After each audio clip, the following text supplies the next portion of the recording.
New this week from DC Comics, Detective Comics issue 1089, the finale of the Gotham Nocturne opera, written by Ram V, art by Gillum March. Off the bat here, no pun intended.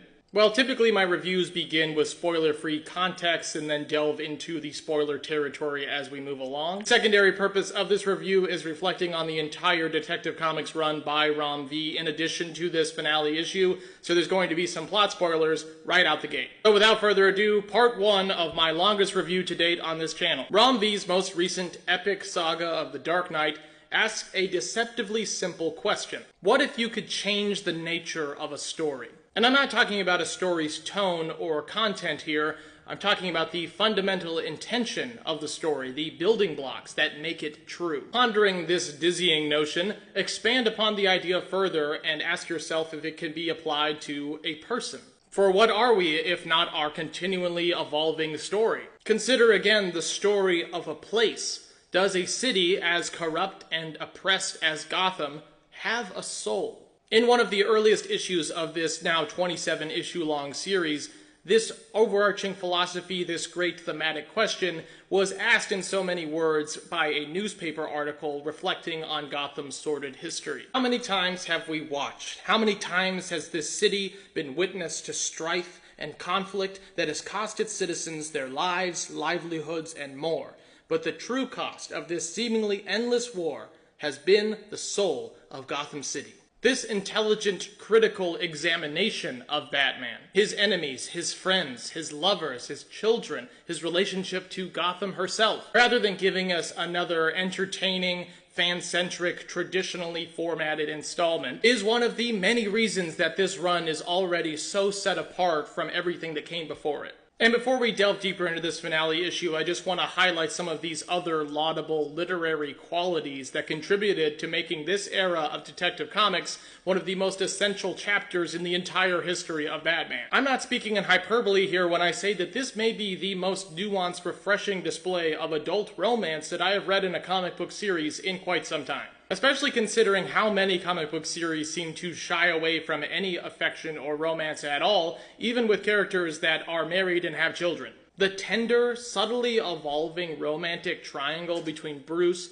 Talia al Ghul, and Selina Kyle, Catwoman, was evidenced best in the Hanging of the Batman arc that began after issue 1076, where Catwoman, Talia, Cassandra Cain, Batgirl, Nightwing, and Jim Gordon all had to team up in Ocean's 11 heist fashion in order to save the possessed, incapacitated Bruce's life. These issues clearly related to me, honestly, for the first time, how these hardened, broken people like Bruce, Selina, and Talia express their love, rather than boldly or vainly professing it in order to be critiqued or rejected. These people demonstrate their love through action, through their quiet but noticeable devotion to Batman's ideals in his absence. This understated sentiment is comparably demonstrated in the later installments of Chip Zdarsky's monumental Daredevil run, with Elektra taking the mantle of Daredevil in Matt's absence. This just goes to show you that the life of a superhero is hard, made harder by loyalty to something shifting and fragile like love. What's especially noteworthy and heartbreaking is the fact that after all of their efforts together, none of these characters seemed capable of expressing their love in a more simple, honest way, seemingly scared that doing so would shatter some irreparable, invisible barrier between them. Yet it was still so satisfying and touching seeing Selina and Talia care for Bruce in their own way without there being a conflict between them. So it was really moving seeing Bruce having to become more gentle and loving with himself as he was trapped in his own mind by the asthma poison. Ultimately, it was simply refreshing seeing these characters operate within their iconic, autonomous nature, even with competing ideals and goals, yet still retain a deeper, palpable level of affection rather than being rigidly platonic. Even from the first issue of this series, Ram V was utilizing the large ensemble of the Batman universe in exciting new ways by blurring the line between traditional good and bad. The character most representative of this treatment has to be Two-Face Harvey Dent, who spent most of his time in this Detective Comics run as an ally to the Batman's cause, while still remaining unpredictable. Harvey was one of the first victims of the otherworldly Asmer spirit-possessing potion. It only seemed to really unite the two halves of his personality in a common cause for revenge against Tenclaw, the werewolf general of the Orgham family. Two-Face is a particularly inspired character to centralize in this series about the duality of man's nature.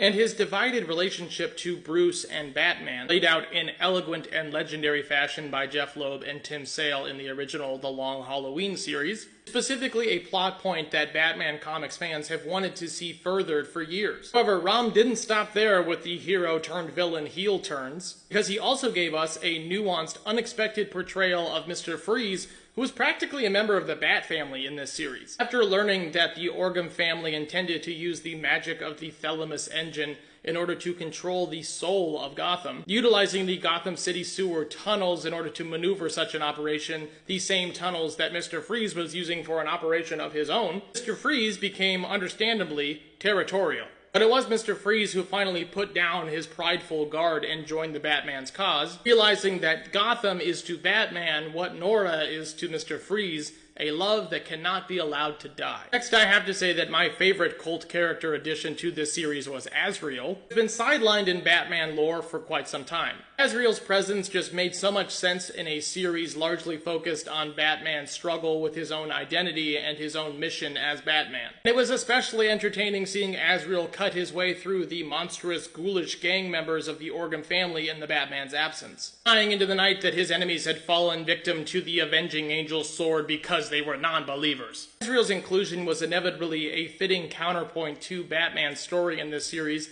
as a man whose devout sense of justice had turned him into a misguided force, encouraging the Batman to find balance. It was made that much more evident, even from the beginning, from this entire cast of fringe characters, that Rom V's Detective Comics would not be ignorantly preoccupied with the black and white morality of good versus evil. Instead, exploring the complexity of complex characters, as should be the case for a series this far into its history. Oh my god, we're not even halfway through. Please watch part 2.